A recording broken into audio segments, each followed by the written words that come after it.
Bonjour à tous, bienvenue sur cette parole d'expert, cette rencontre parole d'expert. Aujourd'hui, on a le plaisir d'accueillir Mathieu. Mathieu est le cerveau qui est derrière les sites incontournables de québecpreppers.com et puis de zéropréparation.ca. Et puis ensemble, on va aller explorer les secrets de la résilience, aussi bien personnelle que professionnelle, et puis sur les bases d'un expert de la préparation à la survie, à la planification de l'évacuation. Alors habituellement, on n'aborde pas ça, la continuité des affaires sous cette forme-là, mais là aujourd'hui, je trouve que c'est très très intéressant de l'aborder sur cet aspect-là. Bonjour Mathieu, comment ça va? Ouais, ça va très bien, merci. Et toi? Ouais, ça va super bien et puis ça me fait vraiment plaisir de t'accueillir par rapport à ça. Ça change Plaisir un petit peu partagé. de notre habitude.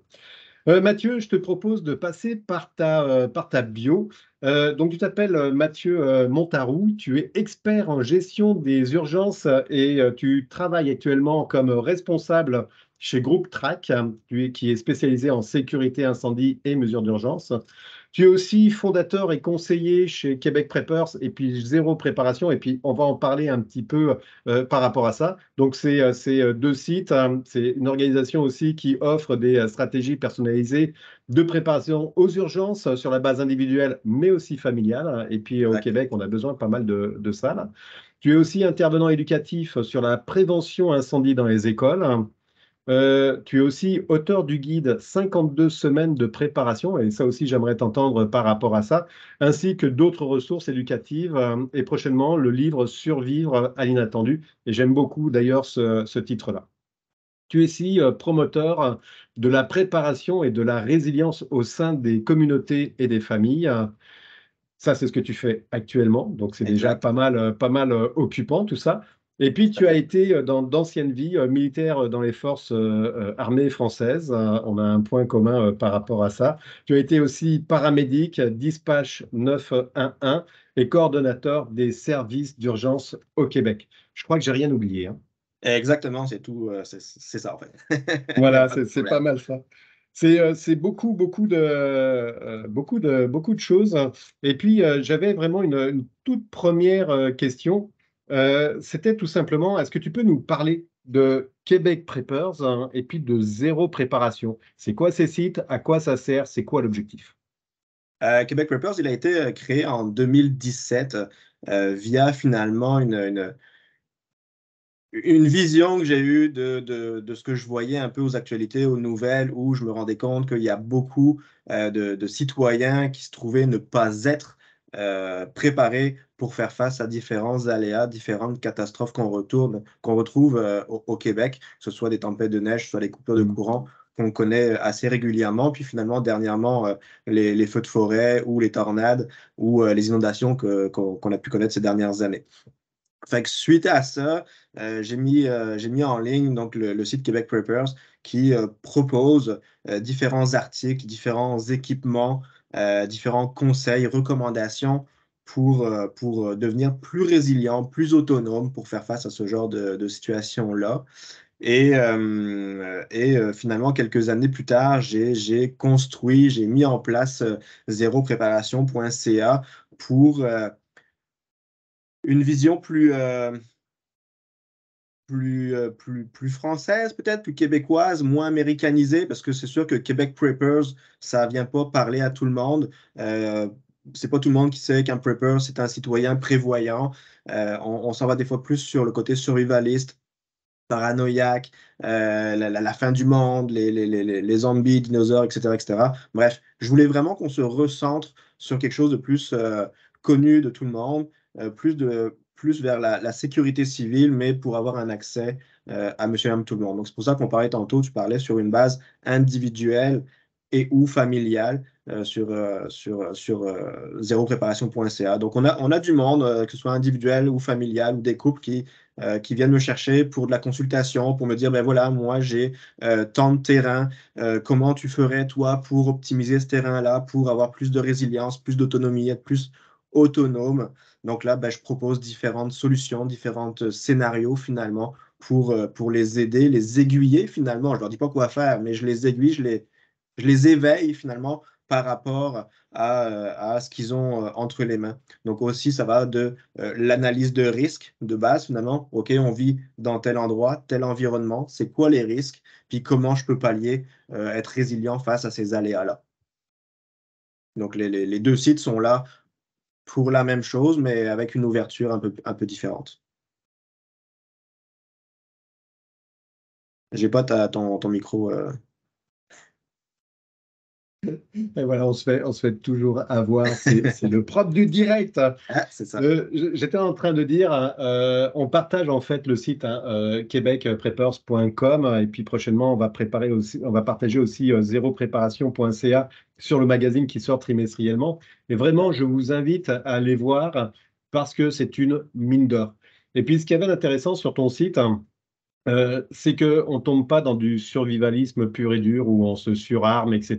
Et puis on essaie, Exact. on a peur des zombies. C'est vraiment très pratico-pratique, hein, et vraiment, sérieux, c'est pour moi le site en préparation de survivalisme qui est le plus agréable à lire là et qui surtout ne fait pas peur.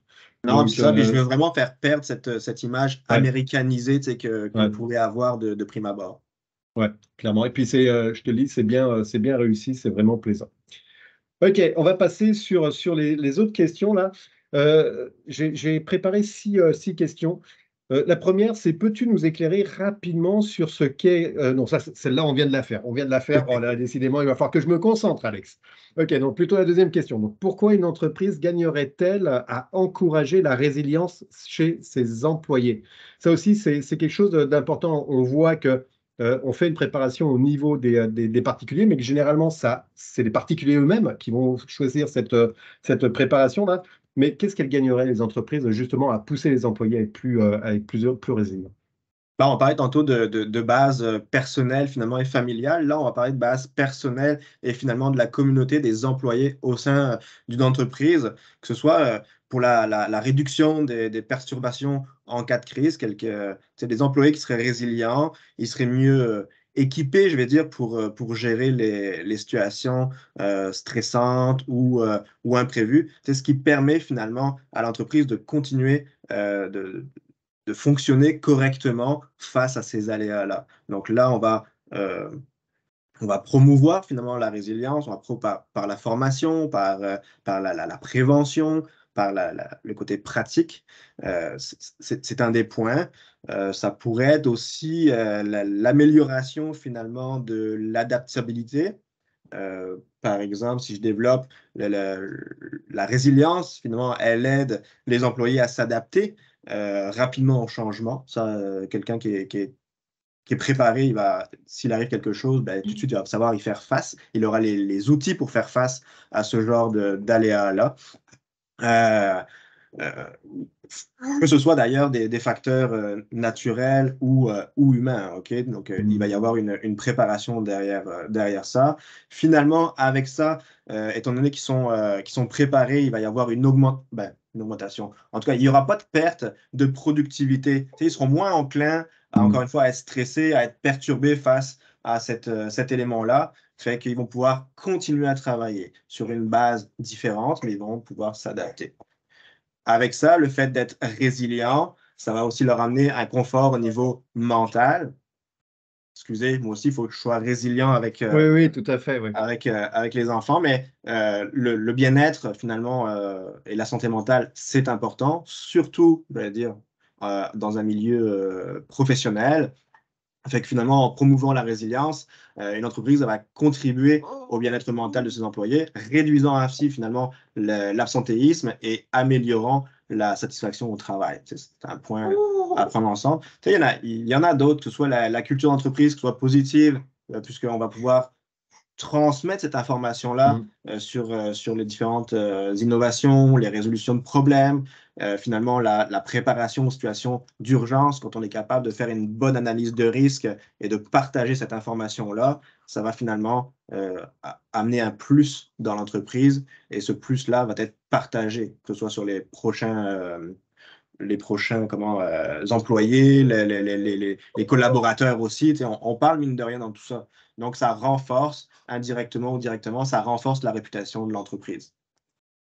J'aime bien ce que tu dis parce que derrière tout ça, en fait, il y a de la sensibilisation. Tu parlais de culture d'entreprise, tu parlais d'analyse, en fait, de la veille, d'analyse de risque. Et c'est clair que quand tu amènes les personnes à être plus résilientes chez elles à des titres personnels, au niveau du cerveau, là, ça va créer de nouvelles chemins neuronaux là, qui peuvent être utiles au niveau de l'entreprise. J'aime beaucoup cette approche Ouais, aussi. exact. Puis tu sais, ils vont être plus créatifs, plus innovants face Ouais. à des problèmes. C'est pour ça que je dis quelqu'un, tu sais, on le voit de plus en plus, on parle du champ de continuité des activités au sein des entreprises. C'est pour ça que j'ai sorti un article Mm. dernièrement que tu avais Ouais. vu, de lier finalement la préparation citoyenne à des fins personnelles, familiales versus entreprise. Pourquoi je dis on est plus enclin à le faire au niveau des entreprises? Puis on est très peu finalement à le faire au niveau familial Mm. ou individuel, alors que finalement les deux vont de pair selon moi. Puis en Mm. s'entraînant ou en ayant une bonne base sur le plan personnel et familial, ça va aider à amener cette vibe-là, en français, ce réflexe-là, ce Ouais. comportement-là finalement dans l'enceinte de l'entreprise. Mm. Ouais, très bonne approche. Je te remercie de la réponse sur cette question. Je vais passer à la question suivante hein, qui va amener aussi une suite. Comment l'indépendance des employés peut-elle renforcer en fait une entreprise? On a un petit peu commencé à en discuter là. Comment est-ce que cette indépendance, cette autonomie là de l'employé, ça va renforcer l'entreprise? Ben là encore, en cas de catastrophe, c'est sûr qu'il y a un plan, comme on en parle, il y a un plan de continuité des activités qui est en place, mais encore une fois, du personnel qui est formé, qui est habilité à faire face à ces aléas-là, à ces catastrophes, finalement, va être va améliorer la prise de décision. Tu sais, des employés, ils vont être plus indépendants. euh, euh, pour prendre finalement les décisions et puis ne seront pas constamment à la recherche d'une Mm. décision de par leur supérieur, de par leur hiérarchie pour faire face à cette problématique.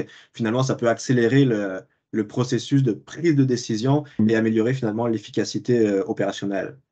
C'est un des points. Mais encore une fois, il y en a d'autres comme l'augmentation de l'innovation. J'en parlais juste à l'instant, finalement, dans le sens où le fait de se préparer à faire face à tel ou tel aléa, catastrophe, situation, événement, Mm. dépendamment comment tu veux l'appeler, ben on va, puis moi c'est ce que je dis quand je fais de la formation, je dis entraînez-vous à faire face. OK, aujourd'hui Mm. il est 18h38, s'il se passe ça, qu'est-ce que vous faites? Fait que si on s'entraîne, si on Mm. entraîne notre cerveau à se faire des scénarios et à trouver des solutions, ben on va y aller par l'innovation, des nouvelles technologies peut-être, Mm. qui vont nous aider finalement à faire face à ces événements-là. Donc, tu sais, c'est aussi comment la flexibilité, l'adaptabilité, Mm. le développement tu sais, des compétences aussi et du leadership, le fait d'être indépendant au niveau des employés, tu sais,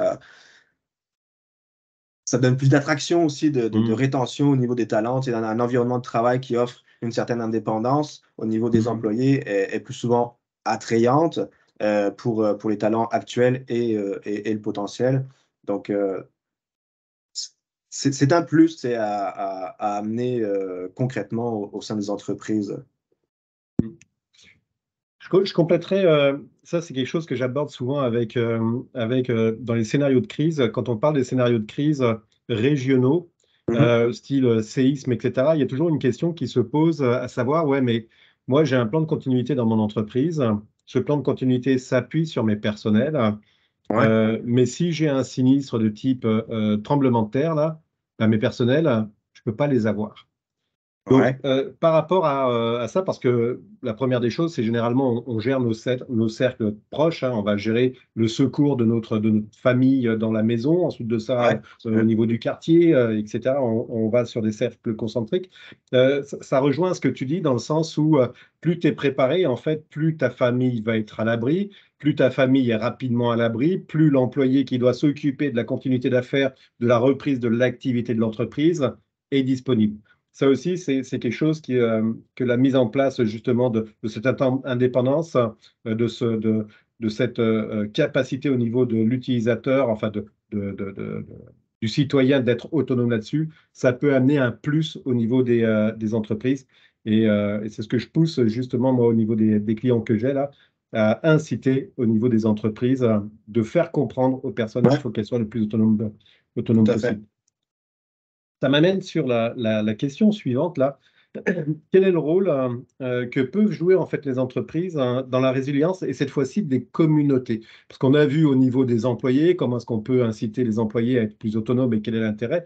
Et au niveau des communes, comment est-ce qu'en fait ces entreprises-là peuvent amener en fait leur contribution? Ouais, bah, puis c'est, tu sais, on va dans le sens logique. Tu sais, on parlait tantôt au niveau individuel, finalement, de l'entreprise, puis là, on vient écarter le cercle. Donc, au niveau de la localité, finalement, ça peut aller avec des partenariats avec les organismes locaux. Tu sais, des entreprises qui peuvent collaborer avec des organisations locales, des ONG, des autorités gouvernementales ou autres. Tu sais, afin de partager finalement les ressources, les compétences ou des connaissances. Fait que ça, c'est ce qu'on fait déjà, moi, admettons, avec mon site Internet, ben, c'est ce que je Mm. fais. Je partage des connaissances, je partage des compétences. Puis c'est le but. On parlait en prémisse tantôt de ton collègue. Bon, ben, tu sais, c'est ça qu'on veut Mm. partager, Mm. justement pour aider à faire face et à appréhender, j'allais dire, des situations qui seraient un peu hors normes ou au-delà de nos connaissances personnelles. Fait que si on a déjà toute une connaissance de base sur certains points, ben, ça va aider à faire face à ce genre d'aléas-là. Fait que, tu sais, ça peut être ça avec le partenariat, ça peut être aussi l'investissement dans les infrastructures locales. Tu sais, c'est sûr que ça peut aider. On n'a pas tous les mêmes pas les mêmes gains, mais Même moyen. les mêmes moyens, c'est ça, merci, les mêmes moyens. Fait que c'est sûr que faire de l'investissement dans les infrastructures locales, ça peut aider. Il peut y avoir aussi des programmes de préparation catastrophe, dépendamment, encore une fois, comment on va partager les compétences et les connaissances. On pourrait mettre en relation nos différents organismes pour justement créer des programmes de formation face aux catastrophes, pour faire face donc à ce genre d'aléas-là. Donc, ça m'emmène sur la formation et l'éducation. Ça m'emmène aussi sur le soutien économique. On n'a pas tous encore les mêmes moyens, comme on disait tantôt. Fait que, tu sais, là aussi, ça peut être un bon point. Tout ça pour parler de développement durable, finalement. OK, on a beaucoup ce terme-là avec le mot résilience depuis maintenant quelques années. Donc, développement durable, résilience. Donc, les entreprises euh, les initiatives finalement axées sur la durabilité, euh, telles que la euh, promotion des pratiques, par exemple agricoles durables ou soutien énergétique renouvelable peut renforcer la résilience environnementale des communautés, par exemple. C'est des exemples, mais il y en a, tu sais, ça peut être l'engagement des employés aussi. On s'entend, on parlait tantôt de Mm. l'employé, on est à la maison, on va à l'extérieur dans l'entreprise. Finalement, ça va être facile pour un employé qui vit dans une localité ben, de venir promouvoir cet aspect-là, que ce soit la résilience ou la préparation, ou la prévention, etc. etc. Fait que ça c'est bon. Puis finalement, on passe par la communication, la sensibilisation, puis aussi l'innovation sociale aussi. Fait que tout ça fait que finalement, je pense que les entreprises résilientes euh, peuvent et devraient finalement jouer un rôle crucial dans cet élément-là. Dans l'aspect partage communautaire, en effet, oui, je suis complètement d'accord avec toi. Je vais aller un peu plus loin dans le raisonnement là. On voit ça, c'est plus en temps de calme, en temps de paix, là où on peut en effet aider la communauté. Ouais, En France, il y a le plan communal de sûreté ou de sécurité, je ne me rappelle plus à quoi ça correspond. Plan communal de sécurité. Et en fait, là, l'idée, c'est que la commune doit être autonome, etc. Et il y a des communes, elles ne sont pas forcément super riches, elles n'ont pas tout ce qu'il faut pour déblayer les rues. Et là, dans ce cadre-là, elles travaillent avec les entreprises locales, ouais. notamment des pelleteuses, enfin tout ce qui est construction. Est-ce qu'au niveau du Québec, hein, je n'ai pas la réponse par rapport à ça, est-ce qu'au niveau du Québec, il y a ce genre justement de partenariat avec les communes où ils peuvent mobiliser les entreprises qui ont des moyens comme ça? C'est une bonne question. Je n'ai pas la réponse. Ceci dit, on en a parlé avec un ami récemment où justement lui, il prônait pour ça, puis il disait, ah bah tiens, moi je pourrais créer une entreprise pour mettre à disposition tel et tel service, tel et tel Mhm. équipement justement pour les localités. Fait que ça se fait sur une base autre, mais Mhm. sinon effectivement, il faudrait que je me renseigne pour vraiment pouvoir Mhm. répondre à tes questions Ouais. adéquatement. Ok, parfait. Parce que là, c'est vraiment intéressant. On voit beaucoup en temps de paix, là, et en temps de crise, hein, il y a certainement des choses qui se font par rapport à ça. Mais ce qu'on voit Et quand même, tu sais, au Québec, on l'a vu avec les feux de forêt dernièrement cet été, ouais, ou les inondations de Rigaud ou Saint-Jean-sur-Richelieu bah ou ouais, autre. Mais tu sais, en temps de crise, on voit quand même de la solidarité, c'est ça, ouais. des prêts de génératrices, Ouais, OK, ben viens chez nous si ta maison est-elle. Tu sais, il y a quand même de la bonne solidarité. Tu sais, je ne comparerai pas France-Québec, là, on n'est pas pour ça, mais est-ce que ouais, ça se fait autant en France? Je ne le sais pas. Mais ici, ça marche quand même bien. Tu sais, les gens sont quand ouais. même assez ouvert d'esprit, Mm. malgré que, tu vois, sur mon site Internet, il y ait beaucoup de monde dans le domaine qui se dit, bah, moi, s'il arrive quelque chose, je veux être le loup solitaire, tu sais, je veux être tout Ok. seul, puis Ouais. gérer mes choses tout seul. Fait que, tu sais, c'est deux, on voit une contradiction dans ce que tu dis, mais ce qui se passe Mm. réellement Ouais. en cas de crise. Fait que, au moins, c'est du bon côté, tu sais, ça change Mm. dans le bon sens, puis c'est pas l'inverse. Mais c'est pas non plus tout le monde aussi. Fait que, Ouais, c'est ça. C'est ça, bah ça amène sur la partie justement pure survivalisme, le côté un peu sombre de ce côté-là de survivalisme. Euh, je me rappelle plus dans quel bouquin j'avais lu là, mais en fait, c'est clair que les sociétés qui perdurent, c'est les sociétés qui s'entraident. Celles qui vivent, comme tu dis, des loups solitaires, il y a un moment ou un autre, ça finit par disparaître. ouais, tout à fait, parce que de toute manière, si je leur dis, il y a toujours le Mm, nombre qui mm, fait la force, mm. puis tout seul, je veux dire, je connais pas personne, je connais pas un gars qui a construit un château fort, tu sais, à un moment donné, il faut Là, être plusieurs pour. ouais. Fait que- Ouais, clairement. Et puis le côté solidaire, en effet, sans comparer France-Québec, hein, ce que moi je m'aperçois, c'est que oui, au niveau des Québécois, là, il y a une certaine solidarité qui s'installe très, très, très rapidement, là. Il n'y a pas de réflexion, en fait, de c'est quoi la contrepartie si je te mets des moyens en Exactement. place, quoi. Ouais, ouais, tout à Donc fait. c'est vraiment instinctif. Ok. Voilà, donc question numéro 4, on vient de la poser. Je vais passer à la question numéro 5, hein. Le survivalisme et la préparation citoyenne sont pleines d'astuces. Et on le voit, hein, ça nécessite d'être résilient, de trouver justement le petit truc qui va nous permettre d'aller un petit peu plus loin. Et c'est ça qui est vraiment passionnant justement dans tout ce qui est préparation. Et puis, par rapport justement à toutes ces astuces, bah, la question c'est quel enseignement les entreprises pourraient-elles tirer en fait de cette partie survivalisme, préparation citoyenne? Comment est-ce qu'en fait ils pourraient tirer le meilleur de ça? Ben, tu l'as employé, hein, puis dans tous les domaines, finalement, il y a, je pense, un aspect, un aspect commun qui est la préparation. OK? Mm.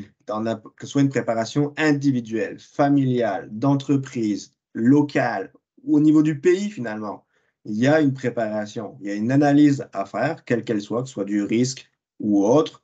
Par rapport à ça, on fait de la planification, d'où mon titre donc de planification d'évacuation. Donc, on vient travailler là-dessus. Finalement, une fois que la planification et la préparation sont faites, j'allais dire, dans un but d'autonomie et de résilience, mais aussi d'adaptabilité et de flexibilité, parce que si on est capable de voir le mauvais arriver, on va être capable, encore une fois, de se faire différents scénarios, d'avoir différentes solutions face à ces scénarios-là. Donc, on va être capable de les appréhender beaucoup mieux. Euh, on parle aussi de compétences polyvalentes. On parlait tantôt du partage de connaissances, partage de compétences, donc de compétences polyvalentes sur un large domaine. Plus on est beaucoup, en plus, pour peaufiner ta réponse de tantôt, le gars qui est tout seul, il n'aura pas toutes les connaissances et les Mm. compétences. Fait que, si on est 10, on est capable d'aller chercher des compétences et des connaissances de beaucoup plus de monde. Donc, des connaissances polyvalentes. On va avoir aussi une meilleure gestion des ressources, puis plus efficace aussi. Hein, la gestion judicieuse des ressources, pour moi, elle est essentielle à la fois dans le survivalisme, mais aussi donc les entreprises finalement, qui peuvent encourager à développer une gamme variée de compétences, peuvent augmenter la polyvalence et l'efficacité de leurs ressources finalement. Je pense que c'est un bon point. Tous les points sont bons tous les points sont bons dans la préparation citoyenne, dans le côté Mm. survivalisme. Effectivement, faut les transposer dans l'entreprise, dans le familial, dans l'individuel. mais on les retrouve là. Encore une fois, la sensibilité aux formations, le réseautage, on en parlait tantôt, Mm. réseautage ou la communauté, l'innovation, la créativité. Dans chaque domaine de préparation, il faut développer ça. Puis pour développer, encore une fois, il faut être plusieurs, il faut venir s'éveiller, il faut venir Mm. euh, se questionner, faut avoir de la suggestion, tu sais, faut, faut se creuser un peu, hein, Mm. pour prendre les mots. Tout ça, finalement, ça va aider aussi à la prise de décision. On en parlait dans la première ou la deuxième question. Je Mm. disais la prise de décision rapide, quand on est habilité à faire face à des situations stressantes, sous pression, c'est plus facile de prendre des décisions. Puis finalement, avec notre analyse de risque du début, on va être plus à l'aise, plus confortable à anticiper finalement les risques potentiels et donc d'avoir une surveillance plus efficace. Je vais rebondir sur deux, trois choses. La polyvalence, en effet, c'est quelque chose qui est super, super important, hein, parce que plus tu es polyvalent, plus tu es en capacité de pouvoir t'en sortir.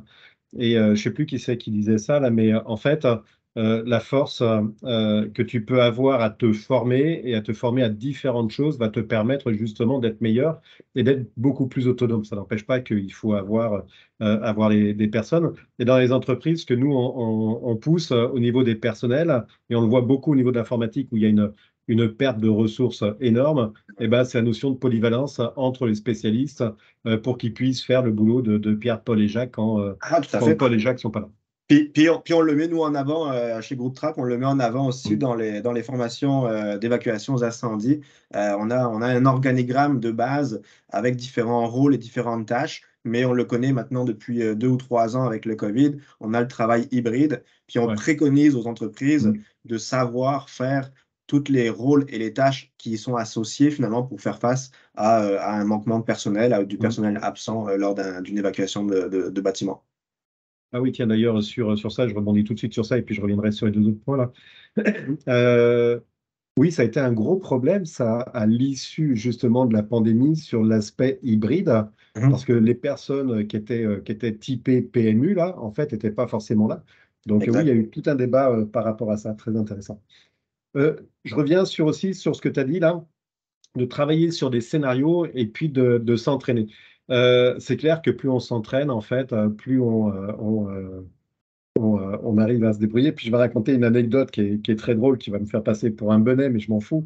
C'est que, tu sais, les pierres à feu, là où on démarre, Ouais, etc., là, ouais. en fait, ça démarre pas tout de suite comme ça, quoi. Il faut un minimum d'entraînement. Il faut comprendre que ça sert à rien de faire ça sur du papier qui n'est pas, qui brûle pas, mais qu'il faut que tu fasses des petits copeaux de bois, machin, etc., pour que ça brûle plus facilement, quoi.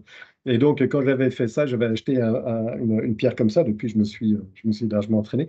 Et puis, en effet, j'ai pas réussi à démarrer le truc. Donc, du coup, je suis allé chercher mon briquet et puis j'ai allumé le truc. Et mon épouse s'est foutue copieusement de moi. Et tout ça pour dire que, en effet, c'est pas tout d'avoir des outils. On peut avoir les plus beaux outils, mais si tu ne sais pas t'en servir, en fait, quelque part, tu es dans la Tout merde. à fait. Et je vais même aller plus loin que toi. Toi, au moins, tu l'avais ouvert, ton outil, Ah puis oui, tu l'as oui. testé quand même. Ouais. Mais même dans la préparation, là, puis du monde qui m'appelle, il me dit, ah, il dit, Mathieu, il dit, j'ai plein d'équipements, tu vas voir, c'est le meilleur que j'ai, tout ça. Mais il est encore dans le cellophane, il est encore Ouais. emballé, ils l'ont même pas ouvert. Fait que comment tu peux réussir à faire face à une situation si tu n'as pas ouvert, pris connaissance de ton équipement pour savoir comment il fonctionne, comment il marche. Puis, pour rebondir sur ce que tu dis, que tu as été chercher ton lighter, ton Briquet, ouais. briquet. On Mm. a une loi en préparation qui dit 2 c'est un et un c'est rien. Ça veut dire que dans les différentes sphères de la préparation, il faut avoir plusieurs options. On parlait tantôt de se faire des scénarios puis d'avoir plusieurs solutions par rapport pour faire face à ça. C'est exactement la même. Tu avais 2 options, tu avais ta pierre à feu, puis tu avais ton briquet. La pierre à feu Ouais. n'a pas marché, tu n'es pas mort parce que tu avais ton briquet. Ouais. Ouais, c'est ça.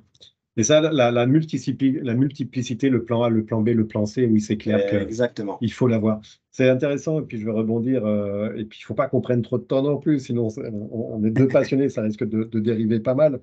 Mais oui, c'est clair que on peut pas se baser sur une seule solution là, parce que sinon, quand elle fonctionne pas là, tu es vraiment, vraiment, vraiment dans le caca là, et c'est là où il peut y avoir vraiment des dérives qui sont graves. Tout à fait. Voilà, je ferme ça. Je sais pas pourquoi est-ce que je suis parti sur ça, mais voilà, moi je ferme ça. Ok.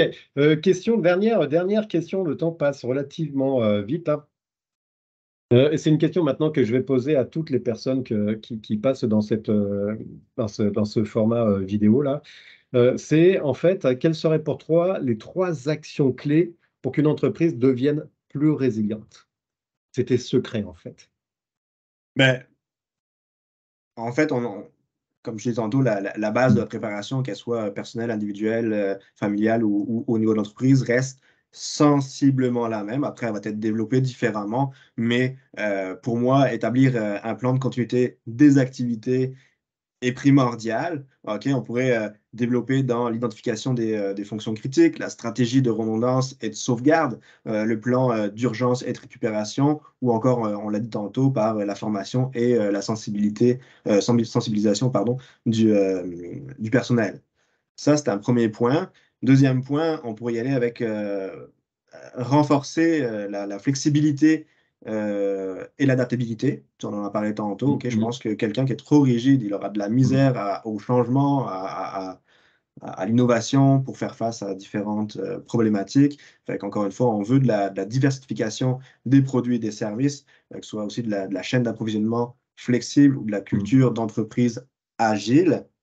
Et puis finalement, en troisième point, j'irai par la surveillance, encore une fois, et la gestion des risques. D'avoir une évaluation régulière des risques.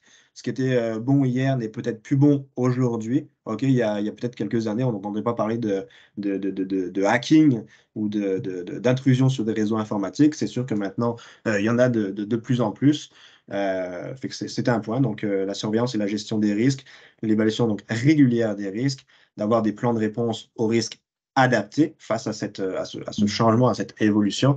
Puis finalement, une mise à jour, une amélioration continue finalement pour faire face à ce genre d'événement-là. Je pense que ça serait pas mal Mhm.